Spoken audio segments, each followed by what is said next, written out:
Hello everyone, I'm Ian McAllister. And I'm Jamie Adams, and this is Brainwaves episode 147, bringing you the best in tabletop gaming news. These are the headlines for the week of Monday the 22nd of July, 2024. Big publishers fall for big scam. Ennie Awards open for votes, and Spiel des Jahres announced. All this and more on this episode of Brainwaves. Board Game Revolution is a promotion-focused tabletop gaming group on Facebook with some 80,000 members. Recently, scammers set about impersonating the social media manager for that group, Thomas Covert, targeting several board game publishers in an attempt to get free games. This story was first covered on Board Game Wire. Scammers used Thomas's name to claim that the page was branching out into reviews. Thomas quickly realized what was happening and reached out to his contacts in the industry to let them know what was happening. This didn't stop several board game publishers sending games. Those publishers included Renegade Games, Crowd Games, and Devere. Devere were yet to send games out, but said to Board Game Wire, Thankfully, the original request fell through the cracks, and we didn't send the games on the first go-round. Then we halted the shipment after learning about the scam. Crowd Games had sent a collector's edition of their game Beastry of Sigilum, but have since managed to cancel the shipment and get their property back. Games were sent to a variety of locations, including California, Louisiana, and Florida. Covert told Board Game Wire, If we catch them, we will prosecute to the fullest extent of the law, as this is not only identity theft, but now involves mail fraud. If your publisher has been affected, we will provide a link for a way to get in touch with Thomas. Quite an unusual one, this one, actually. I mean, we've said before that as the board game industry grows, we're bound to see more sort of crime within that sort of industry as well. We've seen duplicates, obviously, on Amazon of board games, that kind of thing. We've seen sort of fakes come out and be sold through Amazon UK and Amazon US. We're going to see more of this kind of thing as the industry gets bigger. People are going to want to slice of that action, whether that's legitimate or not, I guess. I would say crime's always been a part of it, unfortunately. But it's just, now it's bigger, it's more prominent. And they're taking bigger risks, you know. And if someone approaches you, and I understand, you know, especially with a group like that, it was promotion focused, never take it at face value. Always do your homework. Double check, especially on something like Facebook. I know it sounds obvious, but still, worth repeating. If somebody sends you a message and you think it's somebody, do your research before you make a decision. Yeah, absolutely. Yeah, if somebody reaches out and you haven't heard of them before, do a little bit of research, sort of climb inside that information and figure out exactly who's who. Be fair, even if you have heard of them before, double check, because even if they appear to be a mod. Yep. Anyway, let's move on to some awards news, Jamie. Yes, the Ennie Awards, the annual celebration of the tabletop RPG world. First started by RPG site EN World in 2001, it has become a preeminent award in the tabletop RPG space. From the Ennie site, the Ennie Awards, the Ennies, are an annual fan-based celebration of excellence in tabletop role-playing gaming. The Ennies give game designers, writers, and artists the recognition they deserve. It is a People's Choice Award, and the final winners are voted upon online by the gaming public. The public vote for the Ennies are now open, with many categories for RPG products to appear in. You can vote for categories such as Best Digital or Non-Digital Aid, Art Cover, Art Interior, and of course, Game. Now, Salvage Union, which Ian's recently done a first read of, that is up on the Brainwave site now, or the Giant Brain site, I should say. It's up for Product of the Year and also appears in the Rules category. Another one that we're going to touch on just briefly is Shadow Dark. It's a game that seems to be on a lot of people's lips at the moment that describes itself as classic gaming with elegant execution. It's what old school fantasy gaming would look like after being redesigned with 50 years of innovation. And that's in quite a few categories as well. Now, I check how many categories there are, and I'll be honest, I didn't do that. I'm sorry, I completely forgot. But there's quite a lot. Too many, I would say. I mean, I really like that the Ennies exist. It's a good celebration of the sort of RPG world, but it's always weirdly focused, the Ennies. Like, they always seem to miss out some stuff. Like, for instance, like Deathmatch Island's a pretty big title right now from Evil Hat and designer Tim Denny, and a Gone clone about sort of battle royales and that kind of thing. And that's getting a lot of good buzz right now. Not an award to be seen, and it has fantastic production values, fantastic interior art and graphic design. It could be in any of those categories, and it just isn't. and it feels like the Ennies originally started as a more sort of like D&D kind of focused award, and it still feels like it's got a bit of that about it. It's got a little bit of sort of like, what's the word I'm looking for? Sort of hangover from those early days still. I always say, glib or facetious or not, that I think most role-playing games have something hanging over them, no matter how small or indie they are, and it's always the shadow of D&D, because it is the original, the daddy, it's everything. Unfortunately, that role-playing games, no matter what their bent, are going to be measured against, because it's the one that is the biggest cultural touchstone. True. Doesn't mean the awards have to go that way, though. The awards don't have to, but the fact that it started with D&D, and I just double-checked, by the way, live update, 24 categories in this year's Ennies, which include, as we said, other things. But there's also Best Monster. There's a weird one where there's like Game of the Year and there's Product of the Year, and sometimes products are in both and sometimes they're not. It's a really strange one, but isn't a product for this a game? I don't know. It's weird. There's just too much striation in the Ennies. If they focus it down a little bit, I think it could be a more useful kind of award. Could a game not be construed as, for example, a core rule set, and a Product of the Year could be a particular expansion or a particular splat book or a particular game? Maybe. But it doesn't seem very specific. I don't know. It's a weird one, and yeah, I as I say, I do like the Ennies, but it just feels like there's a bit too much striation there. Now, we've been hanging off a wee bit. This is what we really want to know. It's the Spiel des Jahres. Ian, you've got an update about the Spiel des Jahres. Every year, the tabletop world holds its breath around this time as the coveted Spiel des Jahres prize is given out. Although it is by direct translation the Game of the Year for games released in the German language, the prize is better thought of as the best game for folk looking to explore beyond the more mainstream games they may regularly come across. Germany has a healthy board gaming scene, and the Spiel des Jahres is more about expanding people's horizons than declaring a single game the absolute best. The prize is split into 3 categories. The Kinderspiel des Jahres, that's the children's game prize, the Kennerspiel des Jahres, sometimes referred to as the Connoisseur's Prize, and the Spiel des Jahres itself. All the games nominated for the prizes must have been released in the German language in the preceding year. The winners for this year are, for the Kinderspiel, Die Magischen Schlüssel, or The Magic Key, by Markus Slajicek and Arno Steinwender, published by Game Factory and Happy Boabab, illustration by Camellia Peru. For the Kennerspiel, Daybreak, or E-Mission in Germany, designed by Matt Leacock and Matteo Menapes, published by Schmidt in German and illustrated by Mads Mountain. And finally, for the Spiel des Jahres, Sky Team, designed by Luc Remond, published by Cosmos or Scorpion Mask, and illustrated by Eric Hibbeler and Adrian Rivas. Congratulations to all the winners, and we'll have more on the Spiel des Jahres in the next episode of Brainwaves. Thank you for that, Ian. And now on to updates.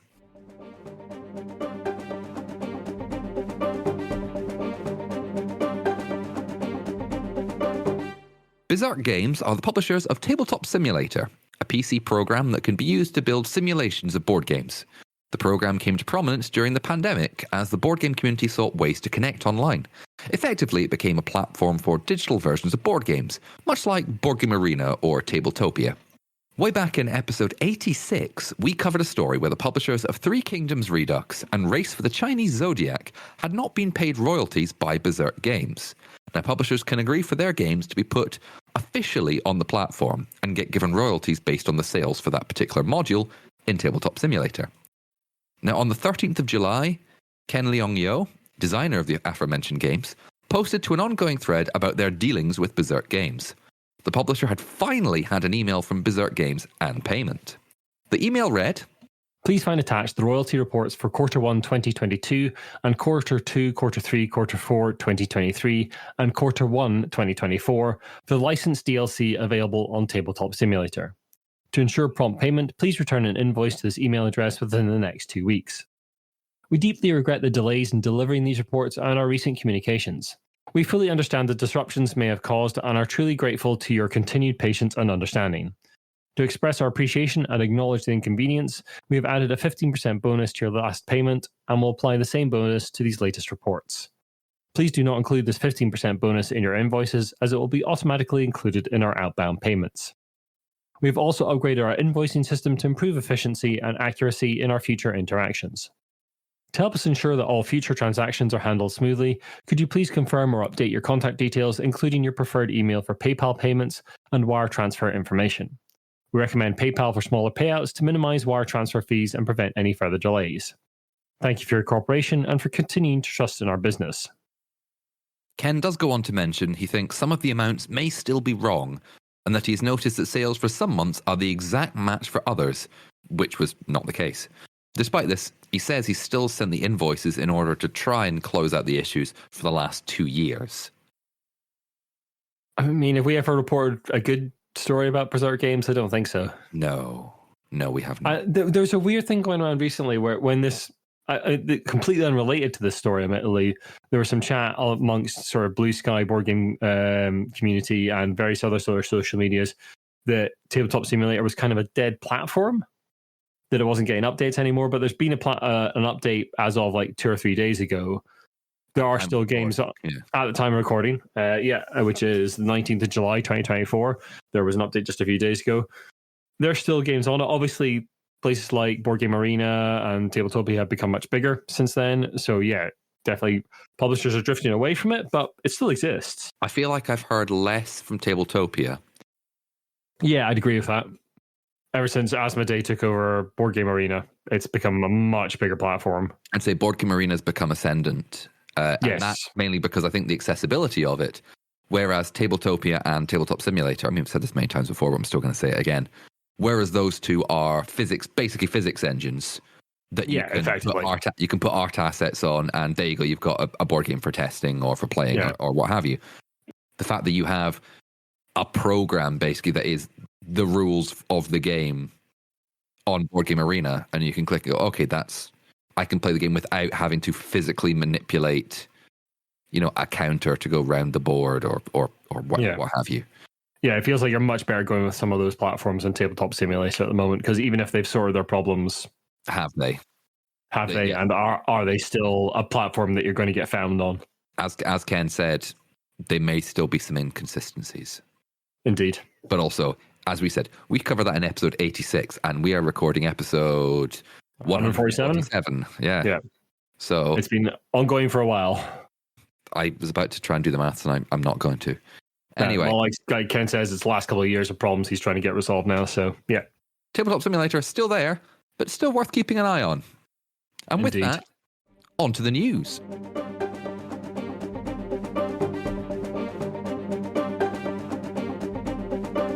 John Haidt, former head of development and operations for the World of Warcraft game, is moving to Hasbro.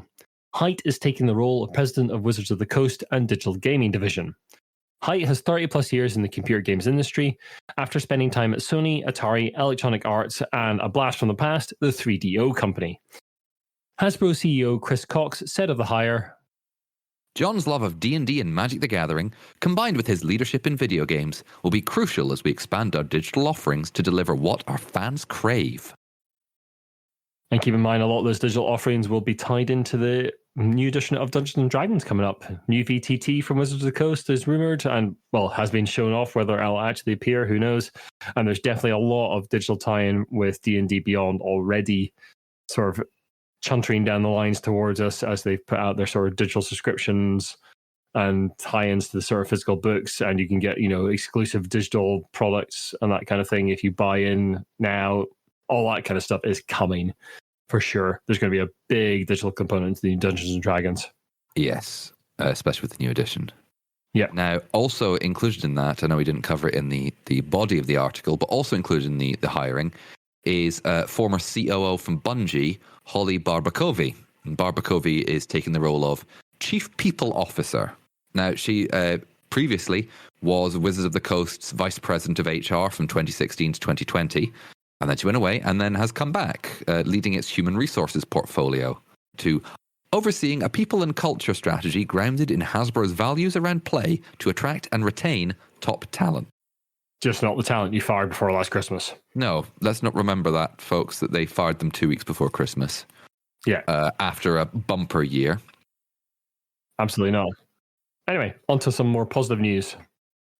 11 Concurso de Protojuegos, the 11th prototype board game competition, which is being held in Barcelona, Spain, is asking budding board game designers to submit their prototypes. The event is managed by Verkami, a European crowdfunding platform founded in 2010 by three brothers who has said with a passion for art and culture, which helps artists turn their ideas into reality. Now, the winner of the prototype competition will receive €100, a free Verkami listing to help them make their idea a reality, and support from a board game developer and distributor. Another 20 selected prototypes will win the DAU Barcelona prize, which includes €100 to help with attending the 13th Festival del Juego DAU Barcelona 2024. At the festival, they'll present their prototype to the public and to board game publishers at a speed dating session. Last year, there were 1,225 entries, of which 180 were selected to attend the prototyping event. And of those, 23 finalists and winners were announced. Now, entries, if you're interested, must be received before Sunday, the 1st of September of this year. More details can be found on the Verkami website, which is in Spanish. Now, we're going to link that in the show notes. I was about to say, I've never heard of Verkami, but then again, technically, the UK is not part of Europe anymore, or only geographically. But what's geography nowadays? There's a lot of like crowdfunding platforms outside the tabletop community infrastructure that we know about. Like, so we've got Kickstarter, we've got Backkit, we've got GameFound. I guess Indiegogo is still around. It is still around. I don't think it's used by many publishers anymore, but it is still there. No, and I think that the brand in the same way that people, turn to saying, "I will Google it." Indiegogo had that weird thing where like whoever put up the thing would get the money anyway, didn't they? Even if they didn't get all the money, it had a weird sort of thing like that I'm not going to say yes or no on that because I really don't know. But yeah, the fact that it's got, this was kickstarted, and it's like, okay, you have that almost generic brand trademark now. Yeah, absolutely. We say that still, like when something's kickstarted, and what we mean is it's been crowdfunded. And more often than not, it's on Kickstarter. But yeah, not entirely. And talking about Kickstarters, Petersen Games, the publishers of Cthulhu Wars, have had a lot of problems fulfilling their own Kickstarters over the last few years. We've covered their ongoing issues over the course of the last couple of years, and this seemed to come to a conclusion in August 2023 when Petersen announced a partnership with Catalyst Games Labs to take on some of the logistics that Petersen Games couldn't handle. Well, now it seems like that deal has fallen through, but that a new player has stepped into the ring to help out good old Cthulhu. Quimbley Games seem to be a manufacturer and publisher of games and have cut a deal with Petersen Games to produce and distribute the designs of that company. A video from Sandy Petersen, the head of Petersen Games, addresses the change in circumstances. In that video, he says that Petersen Games will effectively be becoming a design-only studio. He is very effusive about the skills of the folks at Quimbley Games and that they will be able to deliver the current crop of Petersen Games Kickstarters and projects into the future. Quimbley Games are perhaps a little more cautious. From the Quimbley Games page in a message entitled "A Special Notice to All Petersen Games Kickstarter Backers," they say this. First off, what you need to know is that Quimbley's is not Petersen Games. Yes, we've stepped in to fulfill the Kickstarters and publish Petersen Games going forward, but we are a separate company with separate corporate leadership and a separate skill set. We are currently solidifying our plans to fulfill your games, and we'll be providing much more information in the coming weeks. But we want and need your input. We'll be launching a community engagement feature within the next 2 weeks, which will allow you to provide feedback on both the creative and production side of not only these games, but everything we produce. We will also be providing you, based on your collective feedback, with a number of additional options to choose from in making you whole on your Kickstarter pledges. Transparency is one of our key values, so please understand that this is not going to be a fast process. There are hundreds of injection molding tools to be made and thousands of pieces of artwork and game component designs to be laid out to work with our special processes. As much as we want to make promises on when everything will ship, providing a set-in-stone timeline is very difficult at this early stage.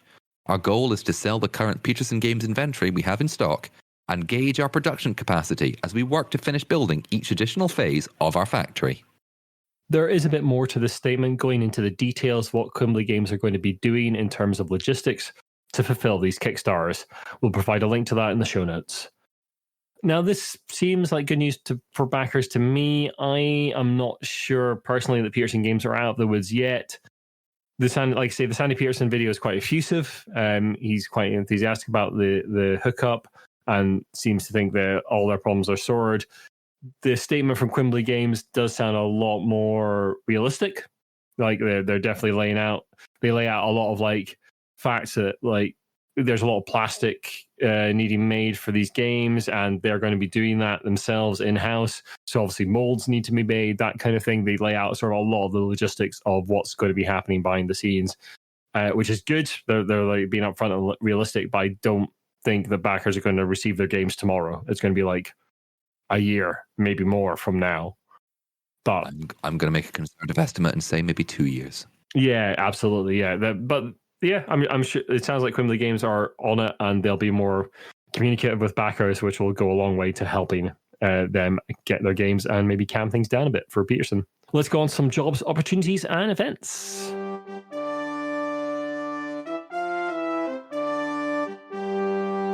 First off, the event, we're going to keep plugging it until it happens. It's Tabletop Scotland 2024, the 6th to the 8th of September this year at the Highland Hall, the Royal Highland Centre in Ingliston, which is not Edinburgh, it's just outside Edinburgh. We are going to be there. We are going to be doing the pub quiz. Like, I think it's the second year we've done it. We'll probably also be hosting some of the panels. That's still to be confirmed. And we'll definitely be around on the show floor, doing some interviews, talking to people, playing games, all that kind of stuff as well. But yeah, we're looking forward to it, and looking forward to meeting some of you there, we hope. Yeah. Now, the annual German board game convention, Berlin Brettspiel Con, is famous for its focus on playing games and seminars, while over 90 exhibitors will also be showing their portfolio of current and upcoming games for the German-speaking market. The convention is taking place in Berlin, as the name says, on Saturday the 20th of July and Sunday the 21st of July. So it will have actually been on when you're listening to this. For the first time, the event takes place at the Estrel Congress Centre. The change is mainly due to issues with keeping visitors cool during the hot summer days at the previous location. And if it's anything like today in Germany, then it's going to be quite warm. Are you in Germany? No, but I was saying it's anything like, here. Oh, okay. Sorry. So the event will have already taken place by the time you've listened to this, but I'm sure there'll be some pictures and notes about the cool games that are coming up in the German-speaking world, and maybe some interesting prototypes that you'll want to check out. So Go and check out their social media, which will link to our show notes. Was there. Oliver was there, which is why he's not here in this episode today. So he's hopefully been enjoying some games. He's been at the Spiel des Jahres award ceremony, which is great. I hope he's had a wonderful time.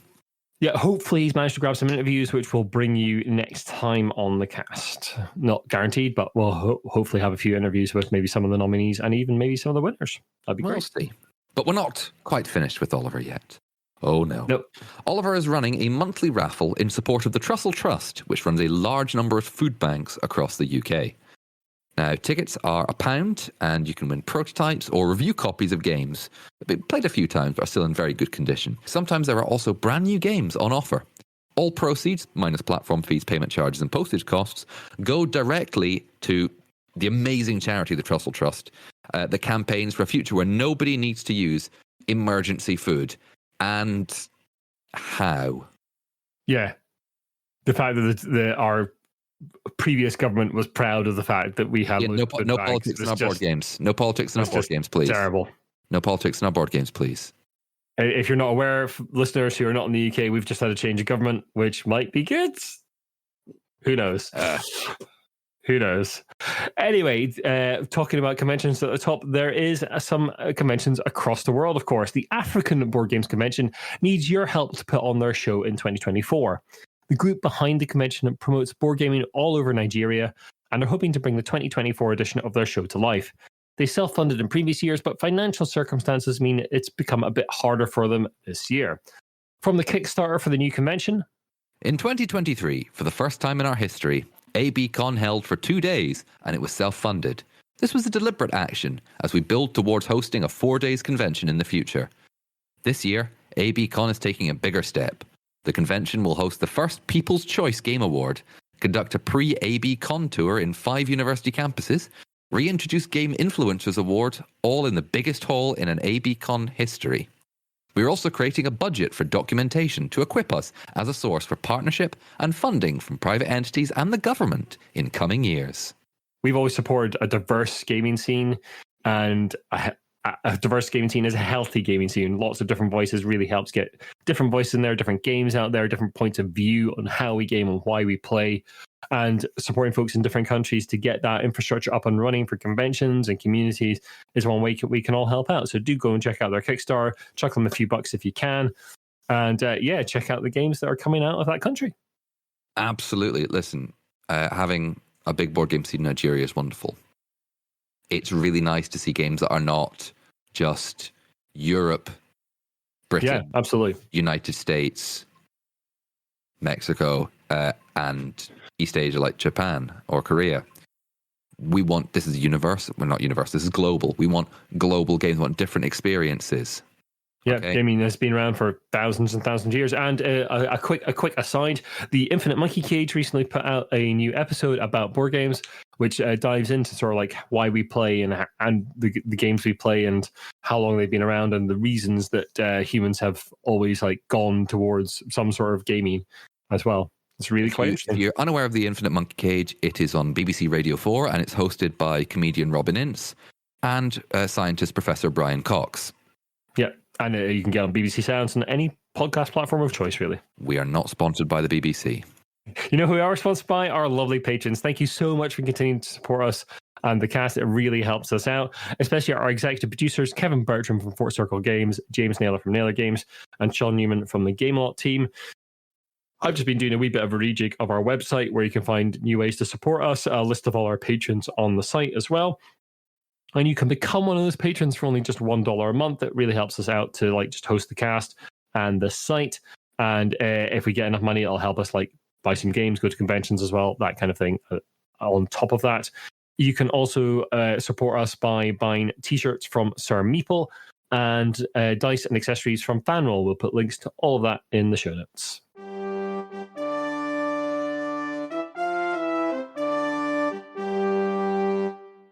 But Jamie, RPG is stamping its history on us. Oh, it's been doing that for a long time. We wouldn't have this podcast. We wouldn't be able to half our stories if it wasn't for it.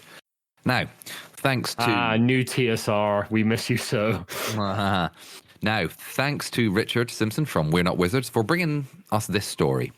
Now, a little history lesson very quickly.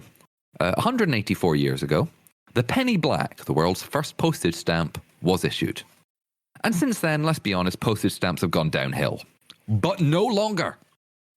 This year, not only do we have stamps from the US Postal Service, but also the Royal Mail, formerly Consignia, to celebrate the 50th anniversary of a little-known role-playing game by the name of Dungeons and/or Dragons.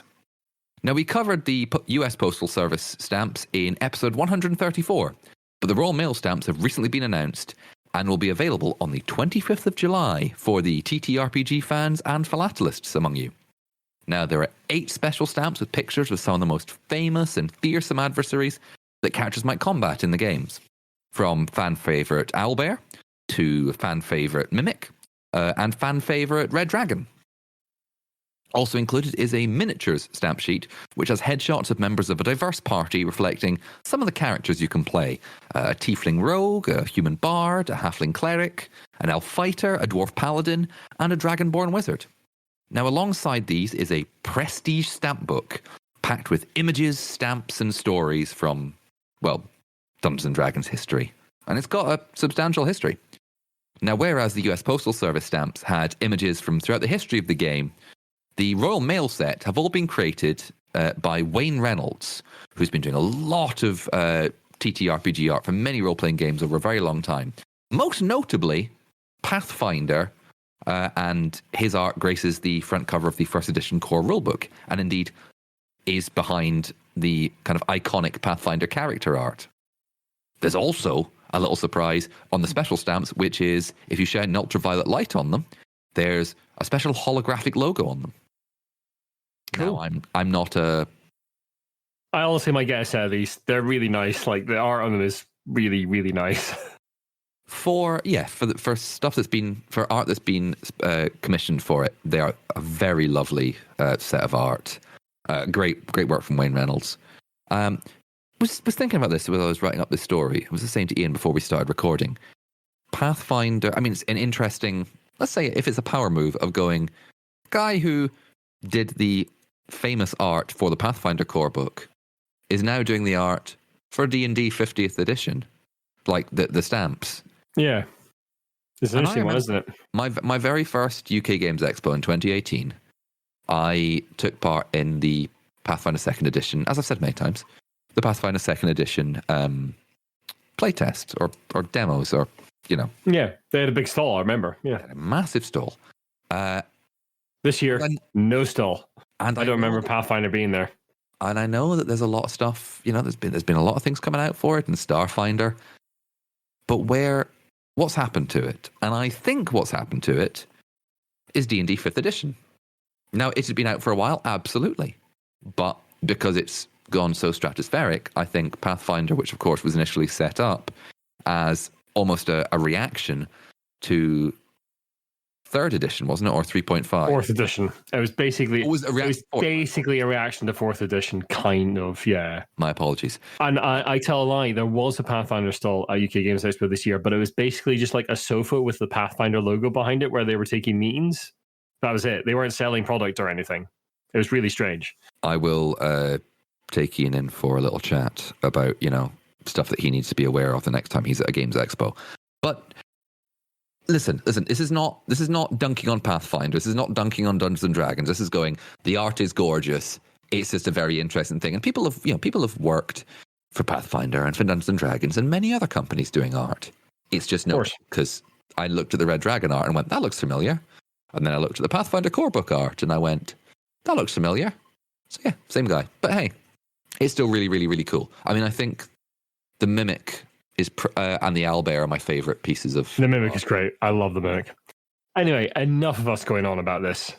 Thank you very much for listening, folks. If you like what you listen to, then the best way to help us out is to share the podcast and drop us a review and rating on your podcast host of choice.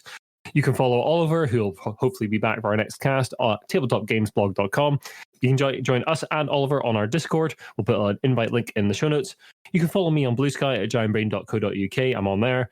Instagram is our Giant Brain UK. Facebook, The Giant Brain. Our website is giantbrain.co.uk. And like I say, we've had a wee bit of a revamp recently, so you should hopefully find it a little bit easier to navigate. Our email is giantbrainuk@gmail.com. And if you'd like to contact us about anything that we've covered before, to comment on it, we'll read those comments out on the cast. Or if you'd like to contact us with a new news story and want to retain your anonymity, that will be guaranteed by us. We will see you again in a couple weeks' time, folks. Bye for now. Bye.